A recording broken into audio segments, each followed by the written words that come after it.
यदि आप किसी कॉम्पिटिटिव एग्जाम जैसे एमपीपीएससी या सब इंजीनियर जैसे एग्जाम की प्रिपरेशन कर रहे हैं तो अभी प्ले स्टोर से 5PD ऐप को डाउनलोड कीजिए। उसमें टेस्ट सीरीज दी हुई है, तो आप टेस्ट सीरीज ज्वाइन करके बेनिफिट्स उठा सकते हैं। हमने लास्ट लेक्चर में कैलेंडर से रिलेटेड कॉन्सेप्ट देखे थे और उससे रिलेटेड कुछ क्वेश्चन भी सॉल्व किए थे। आगे के क्वेश्चन हम इस लेक्चर में सॉल्व करेंगे। देखिए,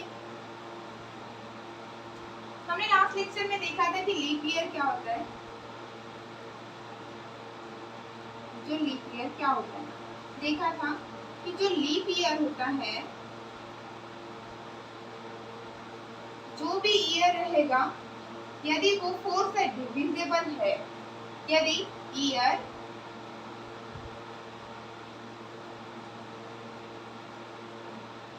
डिविजिबल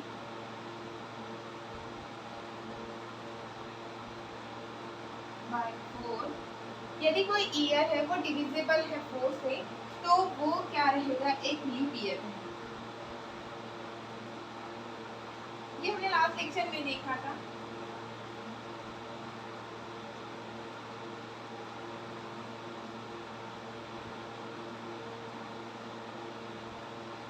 यदि कोई लीप ईयर भी हो और शताब्दी भी हो,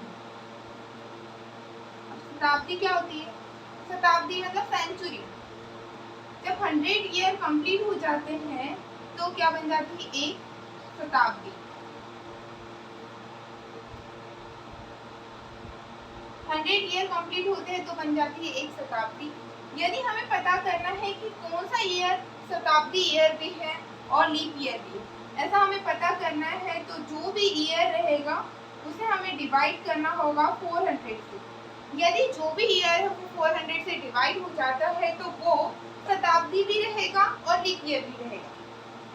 जैसे 2000, 2 जीरो से 2 जीरो कैंसिल, 4 एकम 4, 4 पंचे 20। ये देखिए, जो 2000 है, ये जो ईयर दिया हुआ है ये 400 से डिविजिबल है, मतलब कि जो 2000 है वो क्या है, लीप ईयर भी है, लीप ईयर है और साथ में क्या है, शताब्दी भी। अब शताब्दी तो 100 साल में कंप्लीट हो जाती है, पर हमें ऐसे लीप ईयर की पहचान करना है कि वो लीप ईयर भी हो और शताब्दी भी हो। तो हमें देखना है कि जिसमें 400 से जो डिवाइड हो जाएगा वो हमारा हो जाएगा लीप ईयर भी हो जाएगा और शताब्दी भी हो जाएगा। तब हम देखेंगे कि कैलेंडर रिपीट कब हो गया। अब जब कैलेंडर रिपीट होगा तो पूरा का पूरा सेम कैलेंडर आएगा।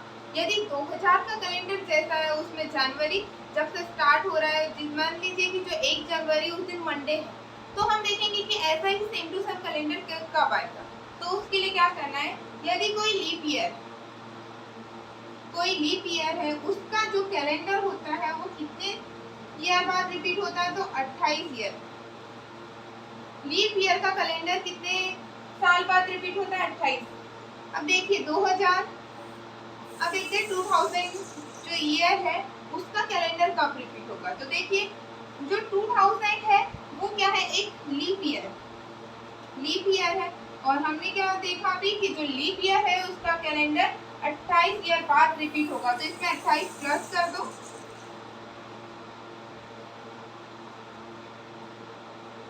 मतलब कि 2000 का जो कैलेंडर है वो कब रिपीट हो जाएगा, 2028 में ये रिपीट हो जाएगा। उसमें कैलेंडर में डे, मंथ, दिन, जिस दिन से स्टार्ट हो रहा है वो दिन और लास्ट जिस पे खत्म हो रहा है वो दिन भी सेम रहेगा।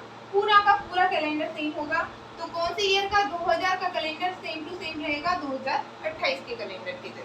यदि कोई जो ईयर है वो लीप ईयर के जस्ट बाद में आ रहा है, लीप ईयर के जस्ट बाद में कोई ईयर आ रहा है, तो जो उसका कैलेंडर होता है वो 6 ईयर बाद रिपीट हो जाता है, 6 ईयर बाद रिपीट हो जाता है। तो देखिए लीप ईयर कौन सा था, 2000 था, तो लीप ईयर के बाद कौन सा आ जाएगा, 2001। मतलब 2001 का जो कैलेंडर होगा वो 6 ईयर बाद रिपीट होगा। तो इसमें 2001 में 6 को प्लस कर दीजिए तो 2007। मतलब 2001 का जो कैलेंडर रहेगा वो 2007 के कैलेंडर के जैसा रहेगा, सेम टू सेम रहेगा। उसमें डे, मंथ, सारी चीजें सेम रहेगी। यदि कोई लीप ईयर है उसके लीप ईयर के जस्ट 2 साल बाद या 3 साल बाद का जो कैलेंडर रहेगा वो जो लीप ईयर है उसके जस्ट 2 या 3 साल के बाद का जो कैलेंडर रहेगा वो 11 ईयर में रिपीट होगा। 11 ईयर में रिपीट हो जाएगा, 11 साल बाद रिपीट हो जाएगा। देखिए हम एग्जांपल लेते हैं, जैसे 2002। अब 2002 का कैलेंडर कितने साल बाद रिपीट होगा, तो उसमें 11 प्लस कर दीजिए, 3102। 2013 मतलब 2002 का जो कैलेंडर था वो 2013 के कैलेंडर के समान था। यदि यहाँ 2003 भी होता तो ये लीप ईयर के 3 साल बाद का कैलेंडर है, तो ये भी 11 साल बाद रिपीट होगा। तो देखिए 3 और 1 4, 1 0। तो 2003 का जो कैलेंडर है वो 2014 के कैलेंडर के समान रहेगा। ये तो हो गया कि जो लीप ईयर रहेगा उसका कैलेंडर 28 साल के बाद रिपीट होता है। याद रख लीजिए, बहुत इंपॉर्टेंट कॉन्सेप्ट है कि लीप ईयर का जो कैलेंडर होता है वो 28 साल के बाद रिपीट होता है, और लीप ईयर के जस्ट बाद में जो ईयर आता है उसका जो कैलेंडर होता है वो 6 ईयर बाद रिपीट होता है। तो आपको जो भी ईयर फाइंड करना है उसमें 6 प्लस कर देना है। यदि लीप ईयर के जस्ट 2 ईयर बाद का कैलेंडर हो या 3 ईयर बाद का कैलेंडर हो, तो वो कितने साल बाद रिपीट होगा, तो 11 साल बाद रिपीट हो जाए। जैसे 2002 ये लीप ईयर के 2 साल बाद का कैलेंडर है, तो ये कब रिपीट हो जाएगा, 2013 में। यदि 2003 का कैलेंडर देखेंगे तो वो 2014 में रिपीट हो जाएगा। देखिए इससे रिलेटेड नेक्स्ट क्वेश्चन, देखिए एग्जांपल के थ्रू हम समझते हैं। क्या लिखा है क्वेश्चन, 2004 का कैलेंडर कब रिपीट होगा। तो हमें बताना है कि 2004 का कैलेंडर कब रिपीट होगा। तो सबसे पहले देखना है कि जो 2004 है वो कैसा ईयर है, क्या नॉर्मल ईयर है, लीप ईयर है, या लीप ईयर के बाद आ रहा है, पहले आ रहा है, कैसे। तो जो 2004 है वो 4 से डिवाइड हो जा रहा है, 4 पंचे 20 और 4 एकम 4। 2004 जो है वो क्या है, एक लीप ईयर है। जब भी लीप ईयर होता है तो उसका जो कैलेंडर होता है वो 28 ईयर के बाद रिपीट होता है। 28 ईयर के बाद रिपीट होता है। तो हमें बताना है कि 2004 का कैलेंडर कितने साल बाद रिपीट होगा। तो इसमें 28 को प्लस कर दीजिए, 8 4 कितना होगा, 12 के 2 हासिल का 1 3 0 2। मतलब 2004 का जो कैलेंडर होगा वो रिपीट हो जाएगा 2032। 2004 का जो कैलेंडर रहेगा और रिपीट कब हो जाएगा, 2032 में। देखिए नेक्स्ट एग्जांपल, क्या लिखा है, 2005 का कैलेंडर कब रिपीट होगा।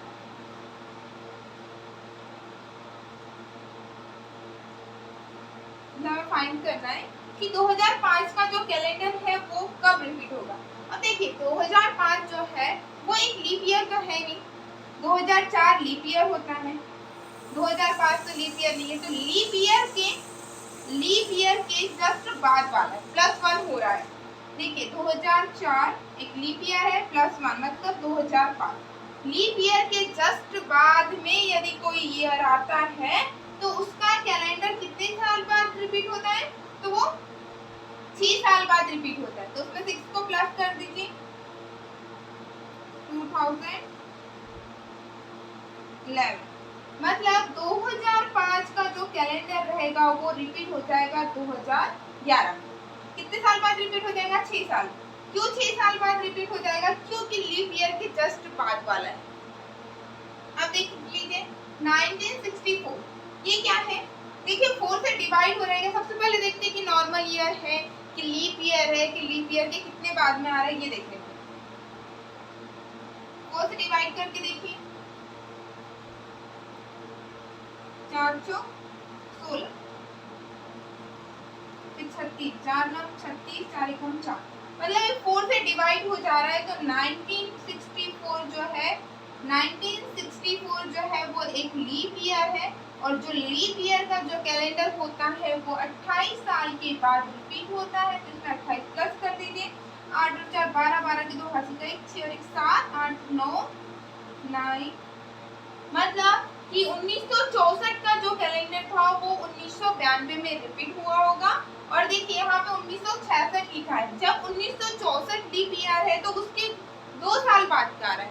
और हमने पढ़ा है कि लीप ईयर के 2 साल बाद का जो कैलेंडर रहेगा वो कितने साल बाद रिपीट होता है, तो वो होता है 11 साल बाद रिपीट होता है, 11 ईयर बाद रिपीट होता है। तो 1966 में 11 को प्लस कर दीजिए तो ये आ जाएगा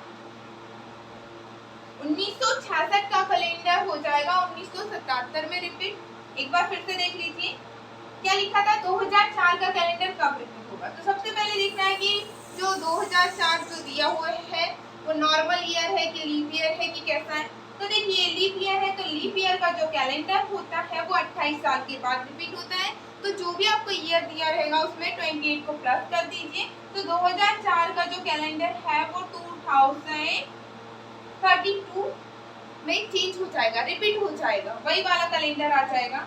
अब यहाँ क्या लिखा है 2005 का कैलेंडर कब रिपीट होगा। तो 2005 जो है वो लीप ईयर के जस्ट बाद में आ रहा है।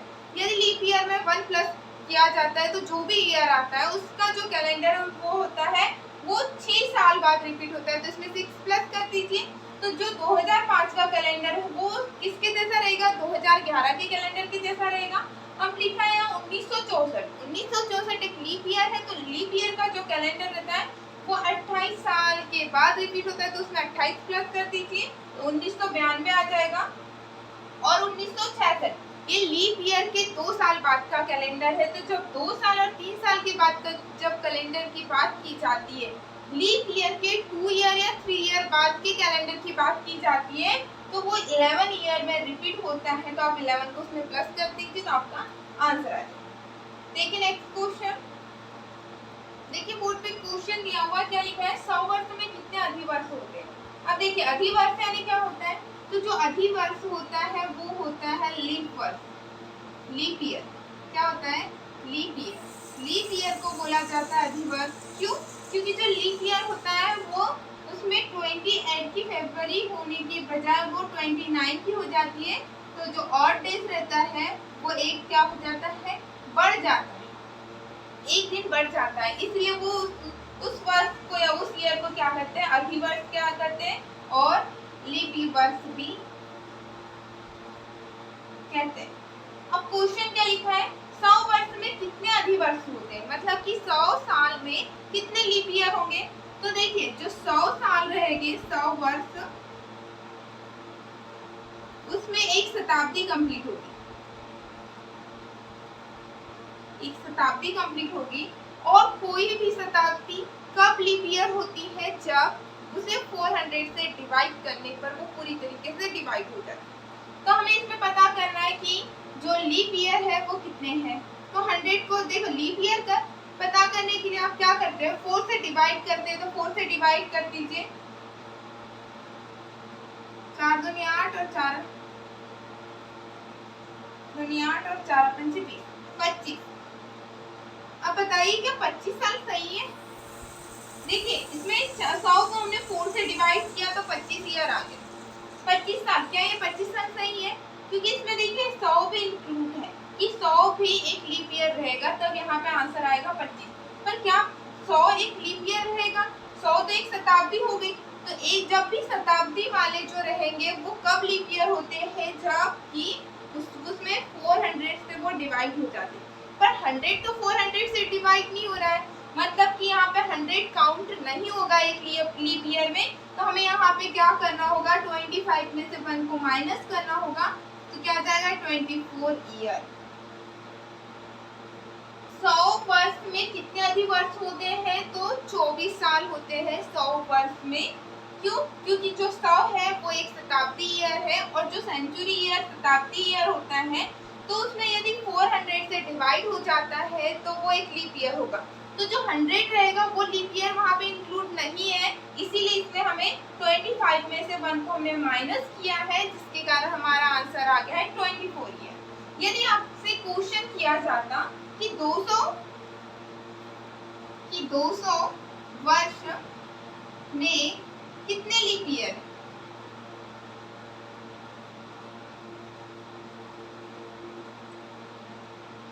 लीप ईयर होगी, यदि 200 का पूछा जाता तो आप क्या करते, आप 200 को लिख सकते हैं 100 गुणित 2, 100 गुणित 2। तो देखिए 100 साल में कितने लीप ईयर होते हैं, 100 साल में यदि 24 लीप ईयर होते हैं उसमें 2 का इंटू कर दीजिए, 4 दूनी 8, 2 दूनी 4। 200 साल में कितने लीप ईयर रहेंगे, 48। क्यों, क्योंकि इसमें देखिए जो 200 है वो भी 400 से डिवाइड नहीं हो रहा है, तो 200 भी इंक्लूड नहीं होगा। तो इसमें 200 साल में कितने लीप ईयर होंगे, तो 48 ईयर्स होंगे जो लीप ईयर होंगे। यदि क्वेश्चन आता कि 300 ईयर में कितने लीप ईयर होंगे, तो आपको यही करना है, 100 इंटू 3 कर देना है। 100 ईयर में कितने हो जाएंगे, 24, उसमें 3 का इंटू कर दीजिए, 4 3 12 के 2 हासिल का 3 4 7, मतलब 300 जो साल रहेंगे उसमें कितने लीप ईयर रहेंगे, तो उसमें 72 लीप ईयर रहेंगे। यदि 400 ईयर में आपको पता करना होता, अब 400 का ध्यान से देखिए, 400 का पता करना होता तो 100 इंटू 4 कर लीजिए, 100 साल में कितने हो जाएंगे लीप ईयर, 24, 24 दूनी 4, 4 चौक 16 के 6 हासिल का 4 दूनी 8 और 1 9, 96 तो हो गया। पर 400 को ध्यान से देखिए, जो 400 है वो 400 से डिविजिबल है, मतलब कि यहाँ पे 400 जो है वो एक लीप ईयर में और काउंट हो जाएगा, तो इसमें 1 आपको प्लस करना होगा। तो 400 ईयर में 400 साल में कितने लीप ईयर होते हैं, तो 97 लीप ईयर होते हैं। कितने हो जाएंगे, 97 लीप ईयर हो जाएंगे। यहाँ पे सॉल्यूशन किया है, इसमें 1 प्लस करना होगा, क्योंकि इसमें जो 400 है वो एक क्या है, लीप ईयर, इसलिए यहाँ पे 1 प्लस करना होगा। और जो 100 है वो 400 से डिवाइड नहीं हो रहा था, इसलिए उसको छोड़ दिया था हमने, पर यहाँ जो 400 है पूरा 400 से डिवाइड हो जाएगा, तो यहाँ पर लीप ईयर की संख्या एक बढ़ जाएगी, तो 400 साल में 97 लीप ईयर। देखिए नेक्स्ट क्वेश्चन, देखिए बोर्ड पे क्या क्वेश्चन लिखा है कि 800 ईयर में कितने लीप ईयर होंगे। 800 जो ईयर है उसमें कितने लीप ईयर होंगे, ये हमें फाइंड करना है। तो देखिए 800 ईयर को 800 ईयर को आप लिख सकते हैं 100 इंटू 8। 100 ईयर में 24 लीप ईयर होते हैं, उसमें 8 का मल्टीप्लाई कर दीजिए, 8 चौक 32 के 2 हासिल के 3 8 2 16 17 19, इतने तो आ जाएंगे। पर ध्यान से देखिए जो ये है 800 वो 400 से डिवाइड हो रहा है, कितने बार डिवाइड हो रहा है, 2 बार डिवाइड हो रहा है।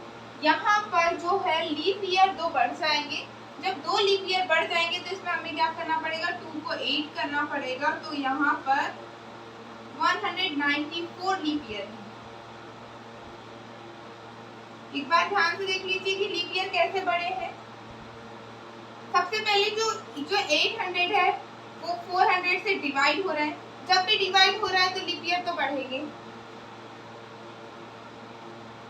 लीप ईयर तो बढ़ जाएंगे।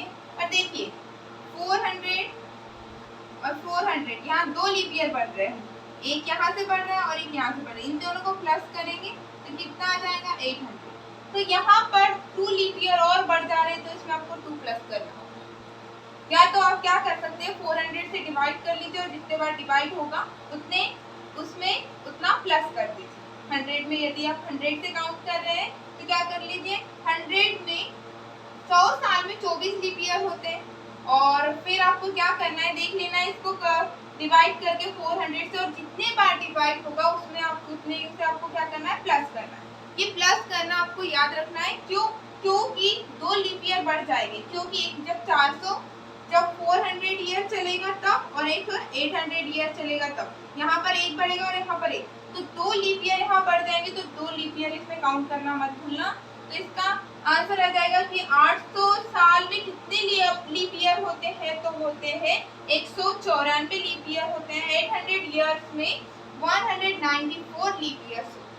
देखिए नेक्स्ट क्वेश्चन, देखिए एग्जांपल के थ्रू हम समझते हैं।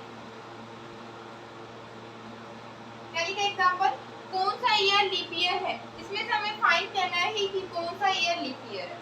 आप देख लीजिए, जब इसमें 2 जीरो लगे हैं लास्ट में, यदि 2 जीरो लास्ट में लगे हैं किसी ईयर में तो वो एक शताब्दी ईयर होगा, सेंचुरी ईयर होगा। और जो शताब्दी ईयर होता है, सेंचुरी ईयर होता है, यदि वो लीप ईयर है तो वो किससे डिवाइड होता है, 400 से डिवाइड होता है। जो भी ईयर 400 से पूरा पूरा डिवाइड हो जाएगा वही हमारा क्या हो जाएगा, लीप ईयर हो जाएगा। क्योंकि ये सारे के सारे जो ईयर है वो सेंचुरी ईयर दिए हुए हैं।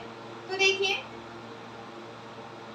ये 400 से डिवाइड हो रहा है क्या, ये डिवाइड नहीं हो रहा है, तो ये तो नहीं हो गया। इसको डिवाइड करके देखिए, इसका भी पूरा नहीं जाता है भाग, तो ये भी डिवाइड नहीं होगा, ये भी रॉन्ग हो गया। 2000 400 से डिवाइड हो रहा है कि देखिए 0 से 0, 4 एकम 4, 4 पंचे 20, पूरा पूरा डिवाइड हो रहा है, तो ये क्या हो जाएगा, लीप ईयर हो जाएगा। इसको भी डिवाइड करके देख लीजिए, 4 से पूरा पूरा डिवाइड नहीं हो रहा है, मतलब कि इन चारों में से जो लीप ईयर है वो क्या है, 2000। जब भी ऐसा ईयर दिया हो जो सेंचुरी ईयर हो, और सेंचुरी ईयर को हमें पता फाइंड करना है कि वो लीप ईयर है या नहीं है, तो आपको क्या करना है, 400 से डिवाइड करके देखना है।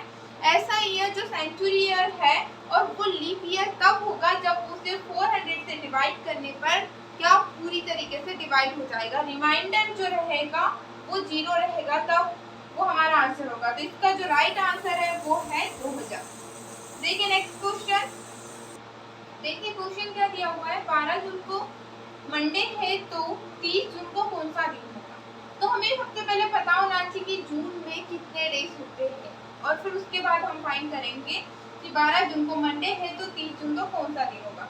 तो देखिए अप्रैल, जून, नवंबर और सितंबर, ये 4 माह ऐसे हैं, ये 4 मंथ महीने ऐसे हैं जिसमें 30 डे होते हैं, 30 दिन होते हैं, 30 दिन होते हैं। और जो फरवरी होती है वो 28 की होती है। यदि वो लीप ईयर है तो वो 29 की फरवरी हो जाएंगी, तो 29 दिन आ जाएंगे। और बचे वाले जितने हैं उसमें कितने दिन होंगे, 31 डेज, 31 डेज हो जाएंगे। बचे वाले जितने भी मंथ है उसमें 31 दिन हो जाएंगे। तो आपको याद रखना है कि अप्रैल, जून, नवंबर और सितंबर 30 के होते हैं, 28 की फरवरी होती है, और जब लीप ईयर होता है तो 29 की फरवरी आ जाती है। और बाकी जो भी ईयर्स बचे हुए हैं, जो भी मंथ बचे हुए हैं वो कितने के, उसमें कितने दिन हो जाएंगे, तो 31 दिन होंगे। क्वेश्चन क्या दिया है कि 12 जून को मंडे है, जो 12 जून है उसको क्या बताया है कि मंडे है। हमें फाइंड करना है कि 30 जून को कौन सा दिन है, 30 जून को कौन सा दिन है, ये हमें फाइंड करना है। तो हमें क्या करना है, जो दिया हुआ है, जैसे 12 जून को मंडे है तो हमें ये तो इंक्लूड नहीं होगा, इसको छोड़ देना है। तो हमें देखना है कि बचे वाले कितने दिन हैं, तो 30 में से 12 घटा दीजिए, घटा देंगे, कितने दिन बच जाएंगे, 18 दिन, 18 दिन बच जाएंगे शेष। मतलब हमें देखना है कि 18 दिन बाद 30 जून आएगा तो उस दिन कौन सा दिन होगा। तो देखिए 18 दिन, 18 को आप 7 से डिवाइड कीजिए। यहाँ पे आपको क्या करना है, जो रिमाइंडर बचेगा वही ऊपर लिखना है। जब पे डिवाइड करोगे तब 7 दूनी 14, 15, 16, 17, 18, रिमाइंडर कितना बच रहा है, 4। जो रिमाइंडर बचेगा उसी का हमें काम है, तो 4 डेज बच रहे हैं शेष। तो आपको क्या करना है, मंडे में 4 को प्लस कर दीजिए। जब मंडे में 4 को प्लस करेंगे तो क्या आ जाएगा, मंडे के बाद क्या आता है, ट्यूसडे, वेडनेसडे, थर्सडे, फ्राइडे। तो यहाँ क्या आ जाएगा आंसर, फ्राइडे। 12 जून को मंडे है तो 30 जून को कौन सा दिन होगा। इस टाइप का जब भी क्वेश्चन आएगा तो आपको क्या करना है, 12 जून को तो सोमवार है, आपको पता करना है कि 30 जून को कौन सा दिन होगा। बचे वाले दिन निकाल लो, 30 में से 12 घटा दो, 18 दिन शेष बचे। तो जो 18 दिन है उसको 7 से डिवाइड करो, और जो भी रिमाइंडर आएगा वो निकल जाएंगे हमारे ऑड डेज। हमेशा हमें इसमें जरूरत पड़ेगी ऑड डेज की। तो ऑड डेज कितने निकल गए, 4 निकल गए, और 4 को हमें प्लस करना है मंडे में, तो मंडे के बाद 4 प्लस करो, ट्यूसडे, वेडनेसडे, थर्सडे, फ्राइडे। तो 30 जून को कौन सा दिन होगा? तो 30 जून को होगा फ्राइडे। देखिए नेक्स्ट क्वेश्चन। देखिए क्वेश्चन क्या दिया हुआ है कि जो 15 मार्च है उसको मंडे है, 15 मार्च को सोमवार है, तो हमें बताना है कि 30 मई को कौन सा दिन होगा। तो देखिए मार्च, 15 मार्च, मार्च, अप्रैल, मई, मार्च, अप्रैल और मई इतने पड़ रहे हैं मंथ बीच में। तो देखिए गैपिंग देख लीजिए, मार्च, अप्रैल और मई, तो मार्च के 15 दिन तो कंप्लीट हो चुके हैं, तो बचे कितने दिन है? तो हमें पता होना चाहिए कि मार्च में टोटल डेज कितने होते हैं। तो देखिए यहाँ लिखा हुआ है कि मार्च में 31 दिन होते हैं, तो 31 दिन में से 15 दिन तो निकल गए, तो बचे वाले कितने दिन है? 16 दिन। ठीक है। अप्रैल, अप्रैल में कितने दिन होते हैं? अप्रैल में 30 डे होते हैं, तो पूरा का पूरा अप्रैल आ जाएगा इसमें। मई के कितने दिन लेना है? 30 दिन लेना। इसको 7 से डिवाइड कर दीजिए, 7 से आप अलग अलग भी डिवाइड कर सकते हो। तो देखिए यहाँ रिमाइंडर क्या आएगा? 7 दूनी 14, बचा रिमाइंडर 2, 7 चौक 28, यहाँ पे भी रिमाइंडर 2 बचा, फिर 7 चौक 28, रिमाइंडर 2 बचा, टोटल कितना? 2 2 4 6 हो जाएगा। तो जो 6 आएगा उसको हमें क्या में प्लस करना होगा? मंडे, मंडे में 6 को प्लस कर दीजिए। ठीक है। Tuesday, Wednesday, Thursday, Friday, Saturday और फिर आ जाएगा संडे। कितने दिन प्लस करना है? 6 दिन। 1 2 3 4 5 6, 6 दिन प्लस करने पर कौन सा डे आ रहा है? संडे आ रहा है। तो देखिए 30 मई को कौन सा दिन होगा ये पूछा है, तो 30 मई को कौन सा दिन होगा? संडे होगा भाई, रविवार होगा। इसके लिए आपको याद होना चाहिए कि कौन से मंथ में कितने डेज होते हैं। तो आप सबसे ये याद रख लीजिए कि अप्रैल, जून, नवंबर और सितंबर 30 के होते हैं, 28 की फरवरी होती है, और जिस ईयर वो लीप ईयर होगा तो 29 की फरवरी आ जाएगी, और बच्चे वाले जितने हैं वो उसमें कितने डेज हो जाएंगे? 31 डेज। देखिए नेक्स्ट क्वेश्चन। देखिए क्वेश्चन क्या दिया हुआ है कि 15 मार्च को ट्यूसडे, 15 मार्च को मंगलवार है, तो हमें फाइंड करना है कि 10 जुलाई को कौन सा दिन होगा। तो देख लेते हैं कि गैपिंग कितने मंथ की है। तो देखिए 15 मार्च तो इंक्लूड हो गया, मार्च का आधा बचा हुआ है, मार्च, अप्रैल, मई, जून, और जो जुलाई है वो भी है, पर जुलाई कितनी बची है? सिर्फ 10 दिन आएंगे, उसमें कितने डेज इंक्लूड हो जाएंगे? तो 10 डेज स्टार्टिंग की जो है वो इंक्लूड हो जाएंगे, बाकी के नहीं होंगे। और यहाँ देखिए 15 मार्च, तो आज जितने हो चुके हैं उसको तो हमें छोड़ देना है। तो देखिए मार्च कितने का होता है? मार्च होता है 31 दिन, मार्च में 31 दिन होते हैं,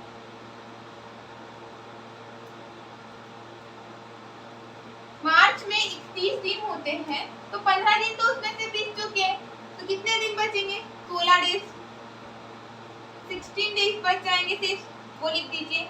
जो अप्रैल होता है, अप्रैल होता है उसमें 30 दिन होते हैं। मई में कितने होते हैं? मई में देखिए 30। जून में कितने होते हैं? जून में भी होते हैं 30। सबको 7 से डिवाइड कर,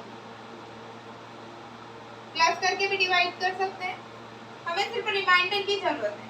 7 दूनी 14, बचे 2, 7 चौक 28, बचे 2, 7 चौक 28, 3 बचे, 7 चौक 28, 2 बचे, 7 एकम 7, यहाँ 3 बचे, 2 और 2 4, और 4 और 3 7, तो ये पूरा कट गया 7 से। बचे कितने दिन? 3 2 5, 5 दिन बचे। तो जो हमारे और डेज है वो कितने निकल गए? 5 निकल गए। तो वो हमें किसमें प्लस करना है? ट्यूसडे में प्लस करना है। ट्यूसडे में प्लस कर दीजिए 5 डेज। ट्यूसडे के बाद क्या रहता है? Wednesday, Thursday, Friday, Saturday, Sunday, 5 दिन प्लस करना था। 5 डे के बाद देखिए 1 2 3 4 5, तो 5 डे के बाद कौन सा डे आ जाएगा? संडे। 10 जुलाई को कौन सा दिन होगा? संडे होगा। हिंदी में क्या बोलेंगे कि 10 जुलाई को रविवार होगा। देखिए नेक्स्ट क्वेश्चन क्या दिया हुआ है, यदि 10 मार्च 2015 को ट्यूसडे है तो 16 जुलाई 2015 को कौन सा दिन होगा। 10 मार्च ईयर सेम है, 10 मार्च 2015 को कौन सा दिन है, ट्यूसडे है। 16 मार्च 2015 को कौन सा दिन होगा, ये हमें फाइंड करना है। तो देखिए मार्च के 10 दिन तो चले गए हैं, उसके बाद कितने दिन बचे, तो मार्च में कितने दिन होते हैं, 31, मार्च 31 का होता है, तो कितने दिन बचे, 31 में से 10 चले जाएंगे तो 21, मार्च, अप्रैल, मई, जून, जुलाई, यहाँ मैंने मार्च लिख दिया, यहाँ पे आएगा जुलाई। तो जुलाई के तो सिर्फ स्टार्टिंग के 16 दिन इंक्लूड है, तो 16 लिख दीजिए। मार्च के शेष कितने दिन बचे, 31 में से घटा दीजिए 10 दिन, 21 दिन शेष बचे हैं, वो अप्रैल 30 दिन का होता है, जो मई होती है वो 21 की होती है, जून होता है वो 30 का होता है। अब हमें क्या करना है, 7 से डिवाइड कर देना है सबको, देखते हैं कि रिमाइंडर क्या बचता है, और टेस्ट कितने निकलते हैं। 7 से 21 पूरा डिवाइड हो गया, 0 बचा, 7 चौक 28 2 बचा, 7 चौक 28 3 बचे, 7 चौक 28 2 बचे, 7 दूनी 14, तो यहाँ पे भी 2 बचे। देखिए 2 और 2 4, 4 और 3 7, ये 7 से डिवाइड हो जाएगा तो ये पूरा कैंसिल।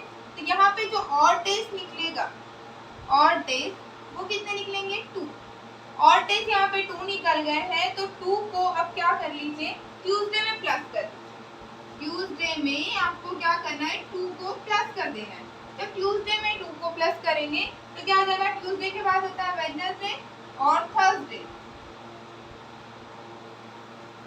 इसका जो आपका आंसर रहेगा वो क्या रहेगा, थर्सडे। 16 जुलाई 2015 को कौन सा दिन रहेगा, तो वो रहेगा थर्सडे, गुरुवार रहेगा भाई। देखिए नेक्स्ट क्वेश्चन दिया हुआ है, क्वेश्चन क्या लिखा है, यदि 3 नवंबर 2011 को संडे है तो 17 फरवरी 2012 को कौन सा दिन होगा, ये हमें फाइंड करना है। देखिए 3 नवंबर 2011 को कौन सा डे है, संडे। हमें क्या फाइंड करना है कि 17 फरवरी 2012 को कौन सा दिन होगा, हमें ये फाइंड करना है। देखिए 2011 से 2012 एक ईयर का गैप है, अब नवंबर के बाद फरवरी आ रही है, तो देखिए फरवरी के पूरे डेज इंक्लूड नहीं है इसमें, और यहाँ पे नवंबर के 3 दिन चले गए हैं, जो टोटल जो नवंबर होता है उसमें टोटल डेज होता है 30, और 30 में से 3 डेज चले गए तो कितना बच जाएगा, 27। देख लीजिए गैपिंग कितने मंथ की है, वो लिख लीजिए। सबसे पहले नवंबर, दिसंबर, जनवरी, फरवरी। जो नवंबर है उसमें 3 दिन जा चुके हैं, तो कितने दिन बचे हैं, 27 डेज बचे। दिसंबर कितने का होता है, 31 दिन का होता है। जो जनवरी होती है वो भी 31 दिन की होती है, और जो फरवरी है 17 फरवरी को बताना है कौन सा दिन है। तो देखिए जो स्टार्टिंग के जो 17 दिन है वही इसमें इंक्लूड होंगे, बाकी के छूट जाएंगे। अब इसको क्या करना है, 7 से हमें क्या करना है, डिवाइड करना है, और देखना है कि रिमाइंडर क्या आ रहा है और डेज क्या निकल के आ रहा है। 7 से इसको डिवाइड करो, 7 से तो 7 किया 21, तो बचे कितने दिन, 6 दिन यहाँ से बचे, और यहाँ से देखिए 7 चौक 28, 29 30 31, 3 दिन बचे यहाँ से और डेज, यहाँ पर भी 3 दिन बचे और डेज, 7 दूनी 14, 15 16 17, यहाँ पे भी 3 दिन बचे, 3 3 6 3 3 9, 9 और 6 हो जाएंगे 15, फिर 7 से और डिवाइड करो तो और डेज कितना बचा, 1, 7 दूनी 14, 15 में से 14 गए तो 1, तो यहाँ पर जो और डेज है वो क्या निकल के आया है, और डेज है 1, तो 1 को क्या में प्लस करना है आपको, संडे में। जब संडे में आप 1 को प्लस करोगे तो संडे के बाद कौन सा डे आ जाएगा, मंडे।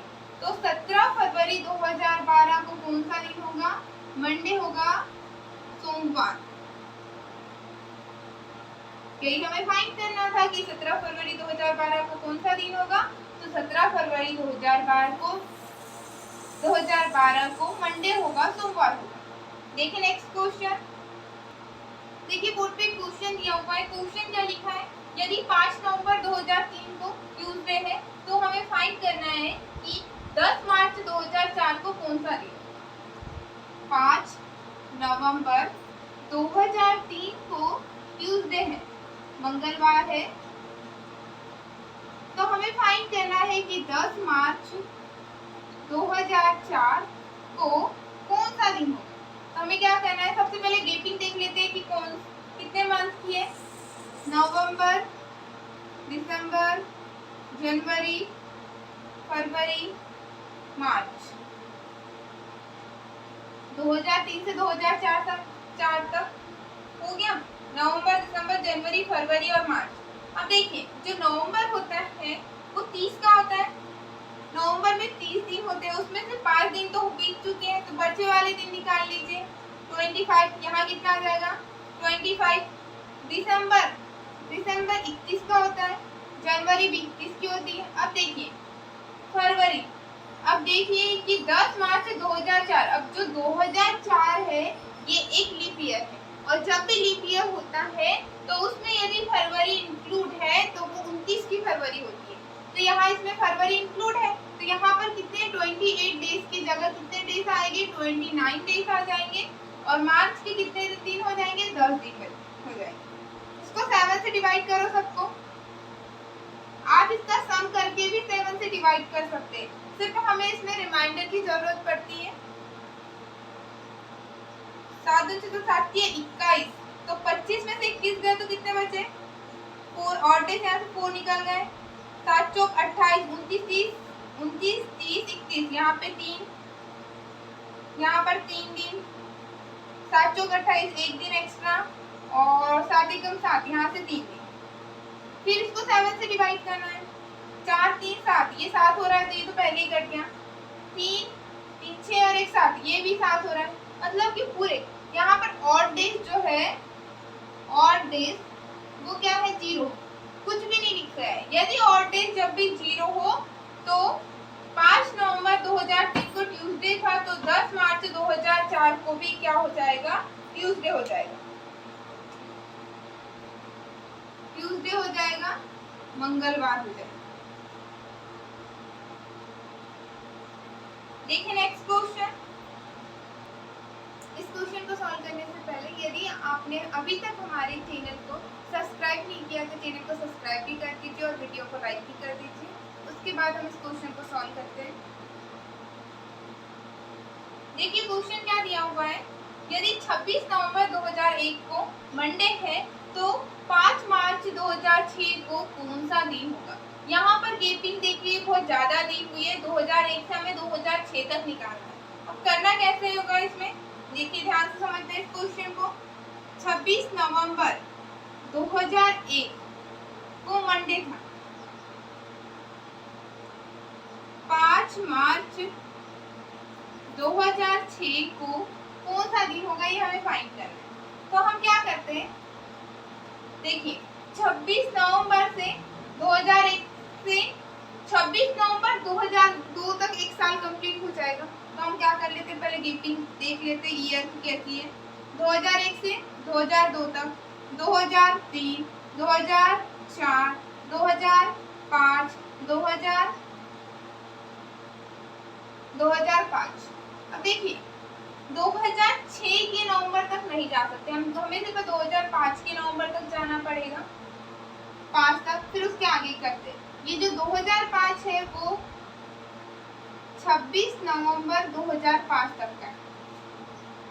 जो 2002 क्या है, एक नॉर्मल ईयर है। जब भी कोई नॉर्मल ईयर रहता है तो उसमें ऑड डेज की संख्या कितनी होती है, 1 होती है।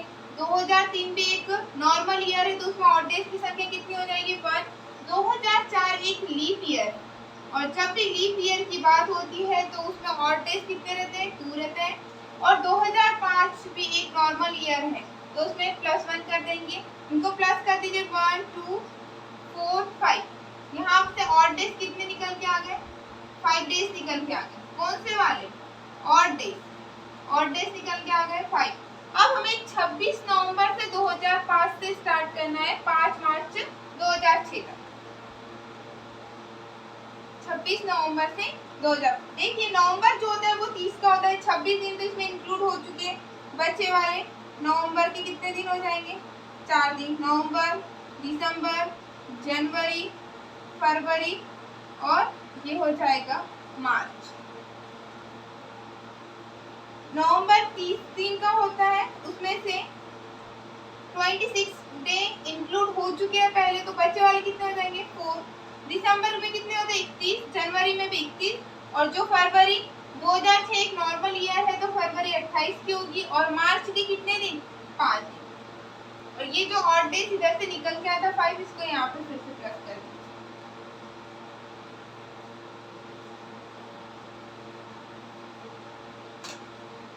4 7 चौक 28, 29 30 31, यहाँ 3 7 चौक 29 30 31, 3 बचा। 7 चौक 28 पूरा कट गया, 5 और 5 ही हो जाएगा 10। फिर 7 4 और 3 7, तो ये पूरा कट गया। 10 और 3 हो जाएगा 13। 10 और 3 कितना हो जाएगा? 13/7। तो 7 एकम 7, बचे कितने? 6। तो जो ऑड डेज निकल के आएंगे वो कितने आ जाएंगे? 6 निकल के आ जाएंगे। 6 को आप प्लस कर दीजिए मंडे में 6 को प्लस कर दीजिए। Tuesday, Wednesday, Thursday, Friday, Saturday, Sunday, कितना कौन सा आंसर आ जाएगा? संडे आ जाएगा, रविवार। क्वेश्चन था 5 मार्च 2006 को कौन सा दिन होगा? तो 5 मार्च 2006 को संडे होगा, रविवार होगा। देखिए नेक्स्ट क्वेश्चन, देखिए बोर्ड पे क्वेश्चन दिया हुआ है। क्वेश्चन क्या है? यदि एक वर्ष में 25 मार्च को गुरुवार है तो उस महीने में सोमवार की संख्या कितनी होगी? एक ईयर दिया हुआ है, उसमें हमें दिया नहीं है, 25 मार्च को बताया है। 25 मार्च को कौन सा दिन है? गुरुवार है, थर्सडे है। तो हमें फाइंड करना है कि मंडे कितने होंगे, इस मंथ में। जो मार्च वाला जो महीना है, जो मंथ है, उसमें मंडे कितने होंगे ये हमें काउंट करना है। तो सबसे पहले देख लेते हैं कि 25 मार्च को ट्यूसडे है, तो 24 तारीख को क्या होगा? 25 मार्च को थर्सडे है, तो 24 मार्च को क्या होगा? उसके एक दिन पहले वेडनेसडे हो जाएगा।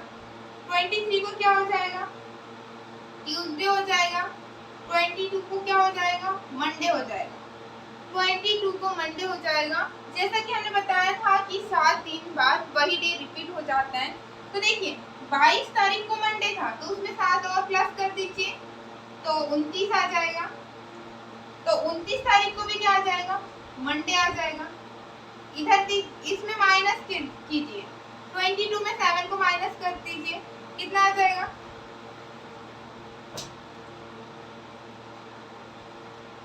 15 में 7 जोड़ेंगे तो 22 आ जाएगा ना। 7 और 5 12 के 2, हाँ। फिर इसमें और 7 को माइनस कर दीजिए, फिर इसमें 7 को माइनस कर दीजिए। बस 1 तारीख को भी मंडे था, 8 तारीख को भी मंडे हो जाएगा, 15 तारीख को भी मंडे है, 22 तारीख को भी मंडे है और 29 तारीख को भी मंडे है। 1 2 3 4 5, तो कितने मंडे आ रहे हैं? 5 मंडे आ रहे हैं। ऑप्शन क्या दिए हुए हैं? 4 5 3 6। क्वेश्चन पूछा है कि यदि एक वर्ष में 25 मार्च को गुरुवार है तो उस महीने में सोमवार की संख्या कितनी होगी? उसी महीने में। तो हमें फाइंड करना था कि मार्च में सोमवार कितने होंगे। तो हमने फाइंड कर लिया कि मार्च में सोमवार कितने होंगे? 5 होंगे। तो जो करेक्ट ऑप्शन है वो है ऑप्शन नंबर 2। जो ऑप्शन नंबर 2 में लिखा है 5।